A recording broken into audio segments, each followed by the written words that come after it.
A Philippine Air Force C-130 aircraft carrying combat troops assigned to fight Muslim militants crashed and exploded while landing in southern Philippines on Sunday, killing at least 50 army soldiers on board and 3 civilians on the ground, reports AP.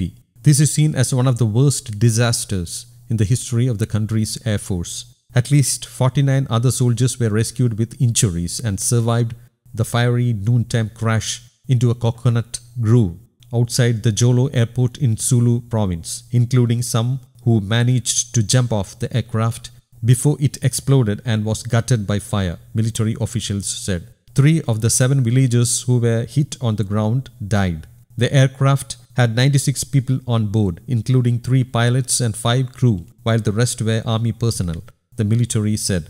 The pilots survived but were seriously injured, officials said.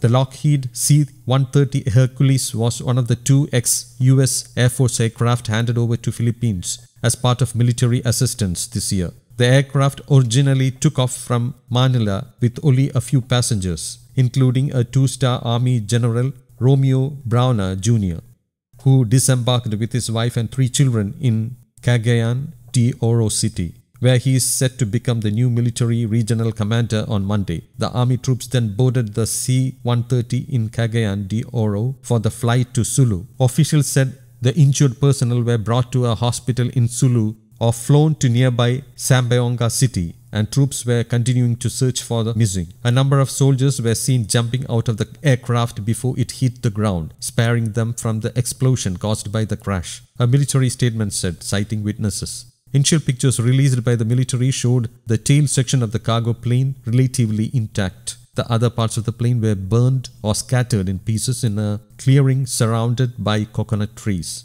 Soldiers and other rescuers with stretchers were seen dashing to and from the smoke-shrouded crash site, where a dark grey smoke billowed shortly after impact. The plane was transporting troops, many of them new soldiers who had just undergone basic training from the southern Cagayan de Oro city for deployment in Sulu, officials said. It was not immediately clear what caused the crash. Regional Military Commander Lieutenant General Corleto Winluan said it was unlikely that the aircraft took hostile fire and cited witnesses as saying that it appeared to have overshot the runway, then crashed on the periphery of the airport.